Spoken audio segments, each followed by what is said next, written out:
আসুন, এদিকে আসুন দাদারা দিদিরা, স্বল্প দামে নিয়ে যান তরতাজা সবজি। আসুন আসুন। ভাই, আমাকে 1 কেজি পটল দিয়ে দাও তো। আপনি পটল কিনবেন, তাও আবার 1 কেজি? পকেটে টাকা পয়সা আছে তো? কি বলতে চাইছো তুমি? আমি 1 কেজি পটল কিনতে পারবো না। সেটা আমি কি করে জানবো? কিন্তু আপনাকে দেখে মনে হচ্ছে কিনতে পারবেন না। 1 কেজি পটলের দাম 100 টাকা। কিনতে পারবেন তো? 1 কেজি পটলের দাম 100 টাকা? তোমরা ইয়ার্কি পেয়েছো নাকি? আমি আগেই বলেছিলাম আপনাকে, আপনি কিনতে পারবেন না। শুধুই আমার সাথে তর্ক করছিলেন। কিনলে নেন, না হলে দোকানের সামনে থেকে সরে যান। এবার কিন্তু তোমার একটু বেশি বেশি হয়ে যাচ্ছে। যা ইচ্ছে তাই পেয়েছো নাকি? হ্যাঁ পেয়েছি, কি করবি করে নে। অনেকক্ষণ থেকে ভালোভাবে কথা বলছি, সকালবেলা মেজাজটা গরম করে দিস না। তুমি কি ভাবছো জোর গলায় কথা বললে আমি ভয় পেয়ে যাব?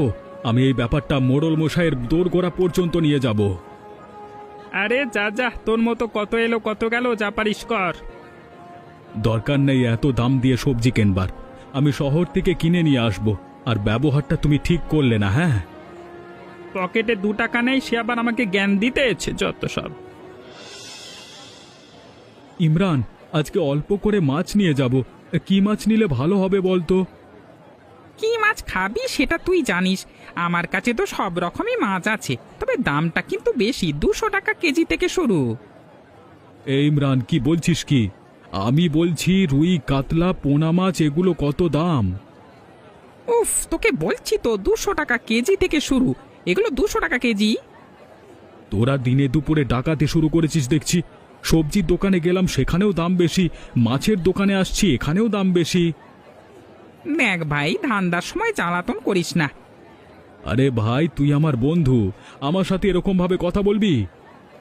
তুই বন্ধুই হোস আর যেই হোস না কেন, আগে টাকা পয়সা রোজগার করতে হয়। সংসারটা তো আমাকে চালাতে হবে। আমার হয়ে তুই তো আর চালিয়ে দিবি না।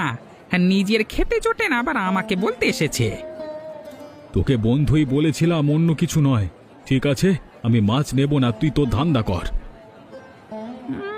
বন্ধু বন্ধুর জায়গায়, ব্যবসা ব্যবসার জায়গায়। দুটোকে গুলিয়ে ফেললে হবে না। বাড়িতে বউ বাচ্চা আছে, ওদেরকে খাওয়াতে হবে। তোর বাড়িতে তোর বউ বাচ্চা আছে আর আমার বাড়িতে নাই নাকি? তোরা এরকম জোর জুলুম করবি কি ভাবছিস আমি সহ্য করবো? কখনো না। তুই তো চলে যাচ্ছিস, আবার বকছিস কেন রে? যা তো এখন। সকাল সকাল মেজাজটা খারাপ করে দিল। রামু, মাছ তো শেষ হলো রে। বাজার থেকে সবাই টাকা পয়সা দিয়ে গেছে তো? সে আর বলতে, প্রথম দিনই দিয়ে চলে গেছে। আপনার ভয় তো সবাই থাকে। সবাইকে ভয় দেখিয়েই রাখতে হবে, তবেই তো আমরা কোটিপতি হতে পারবো। মোড়ল মশাই, মোড়ল মশাই, আপনাকে একটা বিচার করতেই হবে। এভাবে জোর জুলুম সহ্য করা যাবে না। আরে আরে, আপনি এভাবে ঢুকে পড়ছেন যে? কার অনুমতি নিয়ে এসেছেন? আর রামুকে বলতে দে। তুমি বলো, কি বলবে? গ্রামের হাটে সবকিছুর আগুন দাম, কিন্তু শহরের এই জিনিসপত্র এত দাম নয়। আমি প্রতিবাদ করলে আমাকে অপমান করে। আপনি কিছু একটা করুন, আমাদের মতো গরিব মানুষ না হলে কোথায় যাবে? এখানে আমি কিছু করতে পারবো না। ওরা নিজের টাকায় ব্যবসা করছে, ওদের মাঝে তো আমি ঢুকতে পারি না। কি ভেবেছেন আমি কিছু জানি না? আমি সব জানি। প্রত্যেক মাসে ওদের থেকে আপনি টাকা নেন, তাই জন্য আপনি ওদের কিছু বলেন না। এই, মুখ সামলে কথা বল, মেরে বুক ভেঙে দেব। রামু, তুই চুপ কর না। হ্যাঁ, আমি ওদের থেকে টাকা নেই। তুই কি করবি করে নে, আর যেমন চলছে তেমনই চলবে। আপনি কি ভাবছেন আমি কিছু বুঝতে পারবো না? আমিও শহর থেকে জিনিসপত্র নিয়ে এসে এই হাটে কম দামে বিক্রি করব। দেখি আপনাদের দোকান থেকে কারা জিনিস কেনে। তাহলে শুনে যা, এই গ্রামে একটুকু মাটিও তুই পাবি না দোকান খোলবার জন্য, বুঝলি? আমিও দেখি তুই কোথায় দোকান খুলিস। আমার সাথে লাগতে আসছে যত সব।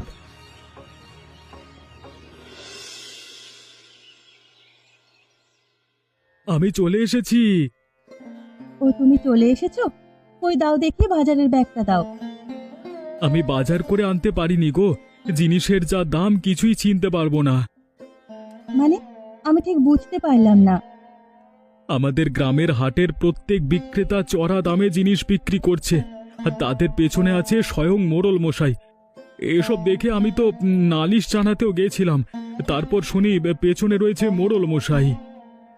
তুমি মন খারাপ করো না, দেখবে উপরওয়ালা ঠিক কিছু না কিছু একটা উপায় বের করে দেবে। আমি রেগে গিয়ে মোড়ল মশাইকে বললাম শহর থেকে জিনিস কিনে এখানে সস্তায় বিক্রি করব। তখন কি বলল জানো? কি বললো গো? বলল দোকান খোলবার জন্য একটুকু জমিও দেবে না। তাহলে কি করে দোকান খুলবো বলো তো? শহরে কি জিনিসের অনেক দাম? হ্যাঁ, কম মানে অনেক কম। তাই জন্যই তো আমি প্রতিবাদ করেছিলাম, কিন্তু কিছুই হলো না। আমি কি বলছি, তুমি নদীর ওপর একটা মাচা করে দোকান খোলো। নদীটা তো আর গ্রামের একার নয়, জমির দরকারই পড়বে না। কথাটা তুমি মন্দ বলনি গো। এটা করলে মোড়ল মশাই কিচ্ছু করতে পারবে না। ভাগ্যে সেই খারাপ সময় তুমি আমার পাশে আছো। তোমার বউ গো আমি, 7 জন্ম পাশে থাকবো। এখন আর মন খারাপ করো না, যাও ঘরে গিয়ে বিশ্রাম করো। সত্যি ভাগ্য করে একটা বউ পেয়েছি।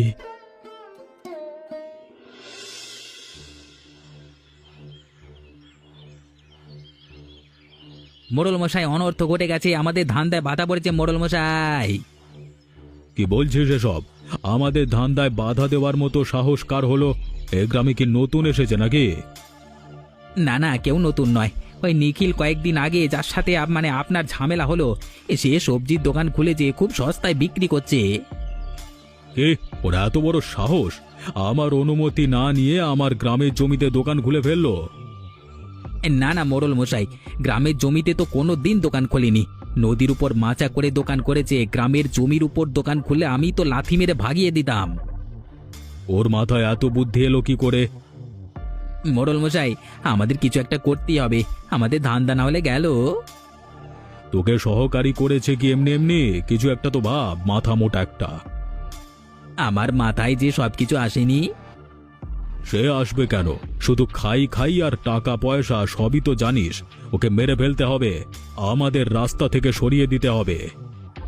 তাহলে আমি লোক ভাড়া করি, আজকে রাতেই খালাস করে দেবে। হ্যাঁ, না না, কারোর দরকার নেই। আজকে সন্ধ্যায় আমি যাব ওর বাড়িতে। প্রথমে ভালোভাবে বলবো, যদি কথা না শোনে তাহলে নিজের হাতে মেরে ফেলবো। তবেই আবারও ভয় পাবে সবাই। হ্যাঁ, বুদ্ধিটা ভালো। আপনি একা যাবেন নাকি? আপনার সাথে আমিও যাব। না না, আমার সাথে কারোর যাওয়ার দরকার নেই। আমি একা গেলে নামটা আরো ছড়িয়ে পড়বে, লোকে আরো বেশি বেশি বেশি ভয় পাবে। আমার সামনে দাঁড়ানোর মতো সাহস কেউ করবে না। তোকে যেতে হবে না। আচ্ছা ঠিক আছে মোড়ল মশাই, আপনি যেমনটি বলবেন। তাহলে এখন আমি আসি। হ্যাঁ ঠিক আছে, যা। আর ওই নিখিলের উপর নজর রাখ।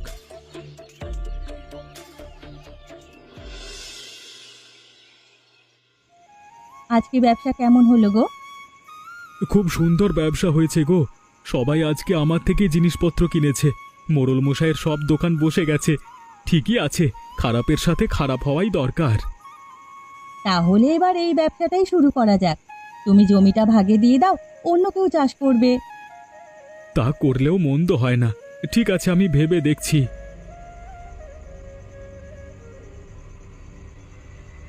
কাউকে কিচ্ছু ভাবতে হবে না। তুই যেমন চাষবাস করছিলিস তেমনই চাষবাস করবি, না হলে কিন্তু খুব খারাপ হয়ে যাবে। এ কি, আপনি হুট করে আমাদের ঘরে ঢুকে বললেন যে কার অনুমতি নিয়ে এসেছেন? তুইও তো আমার ব্যবসার মাঝে হুট করে ঢুকে পড়েছিস, ওই জন্যই তোকে বের করতে এসেছি। ভালোই ভালোই বলছি, দোকান বন্ধ করে চাষবাস কর, না হলে কিন্তু খারাপ হয়ে যাবে।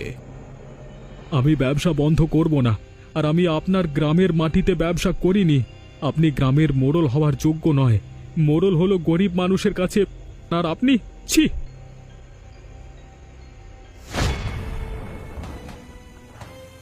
ছোট মুখে বেশি কথা বলিস না রে।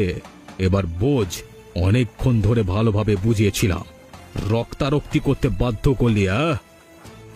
এ কি করলেন মোড়ল মশাই? আপনি এই সামান্য ব্যাপারের জন্য আমার স্বামীকে মেরে ফেললেন, আমায় একা করে দিলেন। একদমই তাই। এই ব্যবসার মাঝে যে আসবে তাকে আমি সরিয়ে দেবই।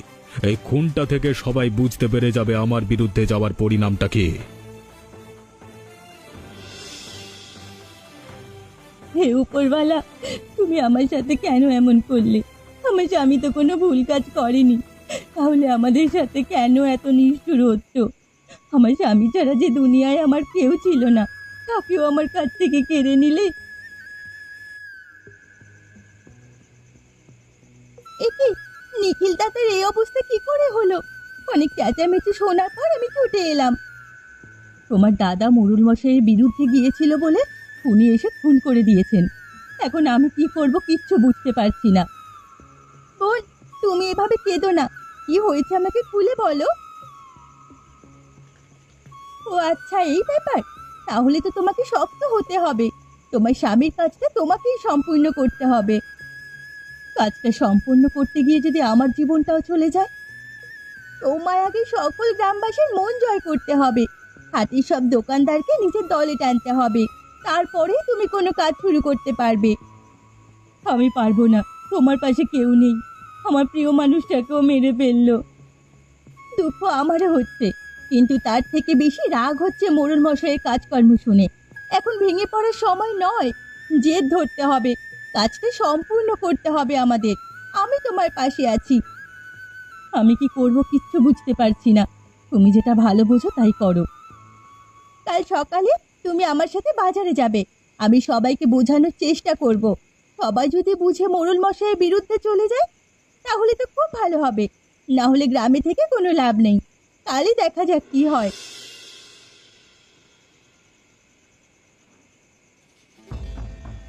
মোড়ল মশাই, নিশ্চয়ই আপনি কাজটা খুব সহজে করে ফেলেছেন, তাই আমাকে বাড়িতে ডেকে খাওয়াচ্ছেন। হ্যাঁ অবশ্যই, আমার রাস্তায় বাধা হয়ে দাঁড়ালে আমি তো সরিয়ে দেবই। না না, প্রথমেই খুন করতে চাইনি, ভালোভাবে অনেকক্ষণ ধরেই বোঝাচ্ছিলাম। ওই একটা ছেলে খুব জেদি, আমি তো জানি এমন কিছু একটা হবে। তা খাসির মাংসটা কেমন হয়েছে বল? তোর গিন্নিমা অনেক কষ্ট করে রান্না করেছে।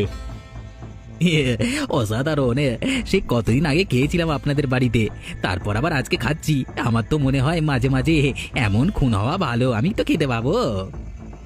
তুই না পারিসও বটে, আরে মাথায় তো গোবর পড়া, বুদ্ধি শুদ্ধি কিছু নেই। মোড়ল মশাই, এই আনন্দের মুহূর্তে কেন আবার এমন কথা বলে মনটা খারাপ করে দিচ্ছেন বলুন তো? আচ্ছা বাবা, আচ্ছা, এখন কিছু বলবো না, তুই উপভোগ করে খা। আমি জানি তুই খেতে ভালোবাসিস, তাই জন্যই তোকে ডাকলাম। খেতে তো ভালোবাসি, কিন্তু আপনি এমন ভাবে বললে খাবো কি করে? আরে না রে না, বলবো না, তুই খা। এই আনন্দের মুহূর্তটা আমি নষ্ট করতে চাই না। দেখবেন গ্রামে হইচই পড়ে যাবে, আর কেউ আপনার বিরুদ্ধে দাঁড়ানোর সাহস পাবে না। কেউ যদি প্রতিবাদ করতে যায় তার আগেও 10 বার ভাবতে হবে। আমার ভয়টা কম হয়ে গিয়েছিল ওই ছেলেটার জন্য, আবার যেমন ছিল তেমন হয়ে যাবে, সালা মুখ পোড়া। কর্তাবাবু, গিন্নিমা কোথায়? উনি খাবেন না? আরে ছাড় তোর কথা। আমি কিছু ভালো কাজ করলে কোনোদিন খুশি হয়েছে দেখেছিস? আজকেও রাগ করে ঘর চলে গেছে। বাদ দে, শুধু শুধু মেজাজটা খারাপ করতে চাই না আমি, তুই কা। একটা কথা বলছি, কিছু মনে করবেন না। মেয়েদের বুদ্ধি হাঁটুর নিচেই থাকে। ঠিক বলেছিস, এতদিনে একটা কথার কথা বলেছিস।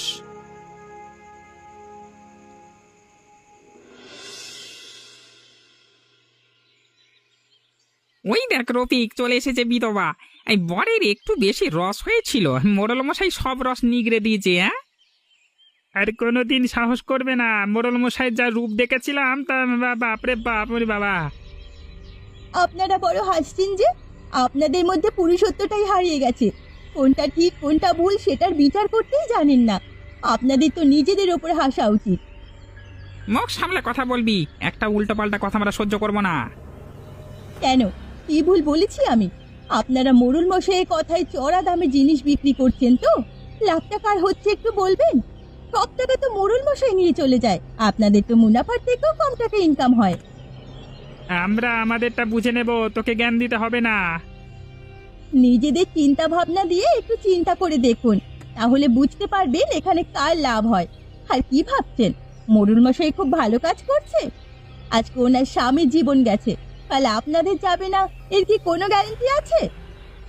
আরে রফিক ভাই কথাটা কিন্তু ভুল বলেনি, ঠিক কথাই বলেছে। আমাদেরও তো প্রাণ চলে যেতেই পারে। কিন্তু আমরা কি করব? মোড়ল মশাইয়ের কথা না শুনলেও যে বিপদ। কি বিপদ হবে? ওই একটা বৃদ্ধ লোক কি করবে? আমরা সবাই একজোট হব। ওই লোকটা আমাদের গ্রামের মোড়ল হওয়ার যোগ্য নয়। হ্যাঁ, আমরা আর ওর কথা শুনবো না। আমাদের গ্রামের ভালো আমাদের কি বুঝতে হবে। দিদি আমাদের ক্ষমা করে দেবেন, অনেক খারাপ কথা বলেছি আপনাকে। না, ক্ষমা চাইতে হবে না। আপনার চোখটা যে খুলে দিতে পেরেছি এটাই আমার কাছে অনেক বড় ব্যাপার। এখন কি একা নয়, আমরা সবাই একজোট। হ্যাঁ হ্যাঁ, অনেক উপকার করলেন আমাদের। এবার আমরা জিনিসের দাম কমাবো, আমরা নিজেদের মতো ব্যবসা করব। নিখিল মারা গেল, এবার খুব খারাপ লাগছে। কি আর করা যাবে, এবার আমাদের দেখতে হবে আর যেন অন্য কারোর প্রাণ না যায়। উনি একবার হাত তুললে আমরা 10 বার তুলবো, তবু ছেড়ে কথা বলবো না। কি ব্যবসা ঠিকঠাক চলছে তো? এবার আজকের টাকাগুলো বের করে ফেলো তো। আমরা কোনো টাকা দিতে পারবো না, আমাদের কাছে টাকা নেই। তোমরা কি বলছো, কি ভেবে চিন্তে কথা বলছো তো? টাকা দেবে না মানে? তুমি কি বাংলা ভাষা বোঝো না নাকি? আমরা বললাম তো কোনো টাকা দিতে পারবো না, এখন যাও তো এখান থেকে। তেজ বেড়ে গেছে দেখছি। তোমরা ভালো করে জানো এভাবে কার বিরুদ্ধে যাচ্ছো, এর ফল কি হতে পারে তোমাদের ধারণা আছে? আমরা মোড়ল মশাইকে আর একটা টাকাও দিতে পারবো না, আর অত চড়া দামে আমরা জিনিসপত্র বিক্রি করব না। এবার কিন্তু একটু বেশি বেশি হয়ে যাচ্ছে। এতক্ষণ আমি ভালোভাবে কথা বলছি, এবার কিন্তু আমি নালিশ জানাতে বাধ্য হবো। আরে নালিশ জানাসা যাই করিস, আমরা একটা টাকাও দেব না। মোড়ল মশাই নিজেকে কি মনে করে? আমাদের জন্য ওই লোকটা মোড়লের হাতে মানে মোড়ল হতে পেরেছে, আমরা চাইলে এক্ষুনি ওকে মাটিতে আনতে পারি। তোর মোড়ল মশাইকে গিয়ে বলে দে আমরা একটা কথাও শুনবো না, আমাদের ব্যবসা আমরা আমাদের মতো বুঝে নেব। ঠিক আছে, তোমরা যখন ভালোভাবে শুনবে না, আমি তাহলে গিয়ে নালিশ জানাই। তারপর তোমাদের কি অবস্থা হবে দেখে নিও। আগের দিন নিখিলের ঘটনাটা শুনেছিলে তো? বাজে কথা বলিস না, এখান থেকে চলে যা বলছি, না হলে কিন্তু খুব খারাপ হয়ে যাবে।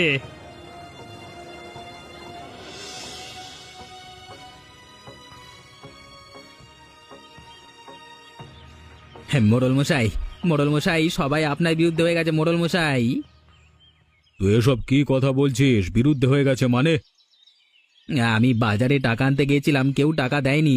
আমার মনে হয় এই গ্রামে আর আপনাকে কেউ ভয় পায় না।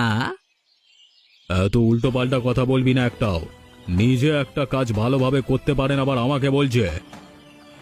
মোড়ল মশাই, আপনি আমাকে মারলেন, কিন্তু আপনি ঠিক করলেন না। আমি তো আমার কাজ করতে গেছিলাম। কোনটা ঠিক আর কোনটা ভুল আমাকে শেখাতে আসিস না। কোনো কাজ পারে না সে আবার আমাকে আমার সহকারী হয়েছে আবার। আমি সব সময় আপনাকে এতভাবে সাহায্য করি, আর আপনি বলছেন আমি আপনাকে সাহায্য করি না। এবার আমি বুঝতে পারছি গ্রামবাসীরা কেন আপনার বিরুদ্ধে হয়ে গেছে। এরকম ভাবে ঘুরিয়ে পেঁচিয়ে কথা বলবি না তো, যা বলবি সরাসরি বল। আপনি আমার গায়ে হাত তুলেছেন, আমি আপনার কাছে আর কাজ করব না। তোর এত বড় সাহস! এখানের একটাই নিয়ম, আসবি নিজের ইচ্ছাতে কিন্তু যাবি আমার ইচ্ছাতে। আপনি একটা গুন্ডা, আমি আপনার সাথে থাকতে পারবো না। এতদিন অনেক পাপ কাজ করেছি, আর নয় আপনি যা করবার করে নিন, আমি থাকবো না, কাজও করবো না, মারও খাবো না। ও আমি পালাচ্ছি, বাবা আমি যাবো না।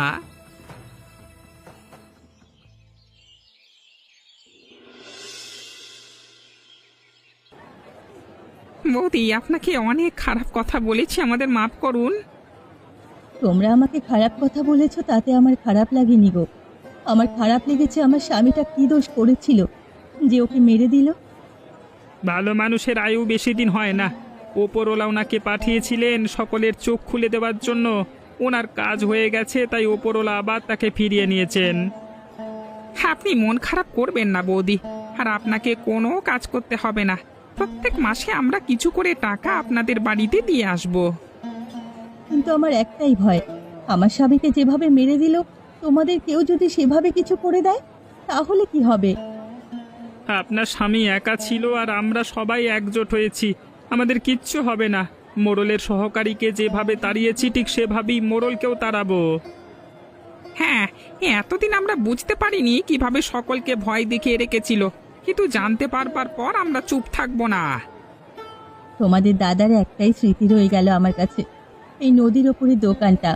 সত্যি আমার গর্ব অনুভব হচ্ছে, আমার স্বামী সকলকে ঠিক পথ দেখিয়েছে। হ্যাঁ দাদা, অনেক বড় কাজ করে গেছে, যে কাজ কয়েক বছরে কেউ করতে পারেনি সেই কাজ উনি একা করেছেন।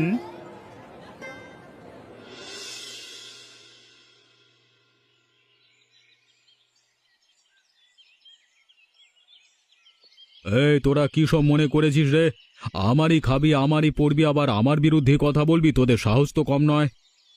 আপনি এতদিন আমাদের চোখে ধুলো দিয়ে সব টাকা লুটে নিয়েছেন, এবার আমাদের কি ভয় দেখাচ্ছেন? ইমরানদা, এই লোকটাকে সম্মান দেওয়ার কোনো দরকার নেই, জোচ্চোর মানুষ একটা। মুখ সামলে কথা বল, না হলে কিন্তু নিখিলের যেমন অবস্থা করেছিলাম ঠিক সেই অবস্থা তোদের করব। আয় না দেখি, তোদের কাছে যেমন ছুরি আছে ঠিক তেমনই আমার কাছেও আছে। তুই কি ভাবলি সারা জীবন এইভাবেই শাসন করবি আর কেউ কিছু করতে পারবে না? ভালো ভালো, এই গাঁ থেকে বেরিয়ে যা, না হলে কি তো অন্য পদক্ষেপ নিতে বাধ্য হব। না না, এদের সাথে বেশি তর্ক করলে হবে না। সবাই খেপে গেছে আমার উপর। তার থেকে ভালো আস্তে আস্তে গ্রাম ছেড়ে বেরিয়ে যাই। অনেক টাকা তো করে নিয়েছি, সারা জীবন বসে বসে খাবো। এই কথাটা তোর কানে যাচ্ছে না? আমাদের গ্রাম থেকে বেরিয়ে যা বলছি। আচ্ছা আচ্ছা, আমি চলে যাচ্ছি। আমার অনেক বড় ভুল হয়ে গেছে। এই রাজশেখর বাবু চললেন কোথায়? যা টাকা পয়সা নিয়েছেন সকল দিয়ে যান। আমার কাছে কোনো টাকা পয়সা নেই, কি করে দেবো? দেখেন, অনেকক্ষণ থেকে ভালোভাবে কথা বলছি, আপনিও ভালোভাবে টাকাগুলো ফিরিয়ে দিন, না হলে অন্য কিভাবে টাকা বের করতে হয় সেটা আমাদের ভালোভাবেই জানা আছে। তোরা একটু শোন আমার কথাটা বাপ। আর সব টাকা যদি নিয়ে নিস, আমি তাহলে কিভাবে বাঁচবো ভাই? বয়স হয়েছে, কাজও তো করতে পারবো না। আর তো সহানুভূতি আমরা দেখাতে পারবো না। আর এখন ভালোভাবে কথা বলে লাভ হবে না। যেটা নিয়েছিস তাড়াতাড়ি দিয়ে যা, হ্যাঁ? গ্রাম থেকে দূর হয়ে যা, না হলে কিন্তু পিটিয়ে মেরে ফেলবো। না না, মারিস না আমাকে, মারিস না, দিয়ে যাচ্ছি। এমনই মজার মজার গল্প দেখতে আমাদের চ্যানেলটিকে সাবস্ক্রাইব